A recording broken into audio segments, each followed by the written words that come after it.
అందరికీ నమస్కారం అండి. మా తెలుగింటి ఛానల్కు స్వాగతం. మీరు చూస్తున్న ఈ వీడియో తిరుమల కొండ మీద వీడియో అండి. మొన్న 21వ తారీఖు మేము తిరుమల వెళ్ళినప్పుడు అప్పుడు చూసామన్నమాట. ఈ భక్తజనులందరూ ఆ 7 కొండల వారిని దర్శించుకోవడానికి వచ్చారు. సెలవులు కదా అని పిల్లల్ని తీసుకొని అందరూ వచ్చారు. కానీ చాలా ఇబ్బంది పడ్డారండి. అసలు ఉండడానికి రూమ్స్ లేక చూడండి, హోటళ్ళ ముందే పడుకున్నారు. చిన్న పిల్లలు కూడా తీసుకొని వచ్చారు. చిన్నపిల్లల్ని అక్కడ షెడ్ల కింద కూడా ఉన్నారు. ఎన్ని షెడ్లు ఉన్నా కానీ అసలు సరిపోలేదు.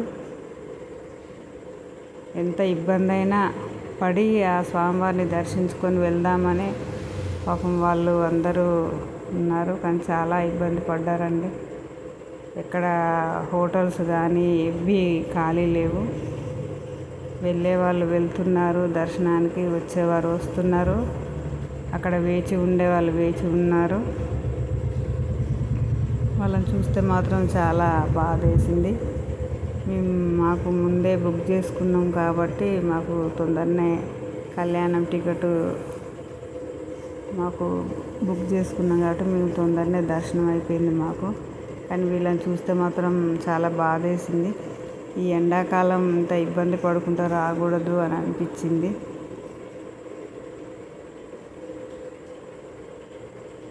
చూడండి, అసలు ఇలా రోడ్ల మధ్యలోనే పడుకున్నారు. డివైడర్ మధ్యలోనే కూర్చున్నారు, పడుకున్నారు కూడా చాలామంది. ఎండకి నైట్ కూడా అక్కడే పడుకున్నారు. పోలీసు వాళ్ళు కూడా అసలు కంట్రోల్ చేయలేకపోయారు. మీకు ఇచ్చిన టైంకి రండి, పైన ఖాళీ లేదు, ఎక్కడ కూడా ఖాళీ లేదు, ఉండడానికి కూడా ఖాళీ లేదు, కింద ఉండండి, టైంకి రండి అని అంటే అందరూ ఇక నైట్ అయితే ఎట్లా అని ఉదయం ఇక నైటే వచ్చి పైన ఉన్నారన్నమాట. హోటళ్ళు బంద్ చేసినప్పుడు ఆ హోటళ్ళ ముందు కూర్చున్నారు. ఆ రూమ్స్ ముందు ఖాళీ ఉంటే అక్కడ పడుకున్నారు. అసలు ఎప్పుడూ చూడలేదండి ఇంతమందిని. మామూలుగా టీవీలో చెప్తూ ఉంటే వినడం తప్ప దగ్గరుండి చూడడం మాత్రం ఇదే ఫస్ట్ టైం. కానీ ఇంత ఇబ్బంది పడకుండా మే నెలలో మాత్రం వెళ్ళకూడదు అనిపించింది. ఆ స్వామివారు అక్కడే ఉంటారు కాబట్టి ఎప్పుడైనా వెళ్ళొచ్చు, ఎప్పుడైనా దర్శనం చేసుకోవచ్చు. చిన్నపిల్లల్ని మాత్రం తీసుకొని వెళ్ళి ఇబ్బంది పడకూడదు అనిపించింది. అలా ఉన్నారు. చూడండి, పోలీసు వాళ్ళు కూడా ఎంత చెప్పినా కానీ వినకుండా మీరు వెళ్ళండి, దర్శనానికి టైంకు రండి అని వాళ్ళు చెప్తున్నారు.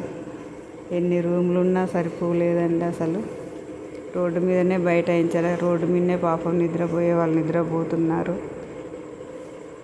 ఎప్పుడైనా టైం చూసుకొని వెళ్ళండి తప్ప ఇంత ఇబ్బంది పడకుండా వెళ్ళకూడదు అనిపించింది.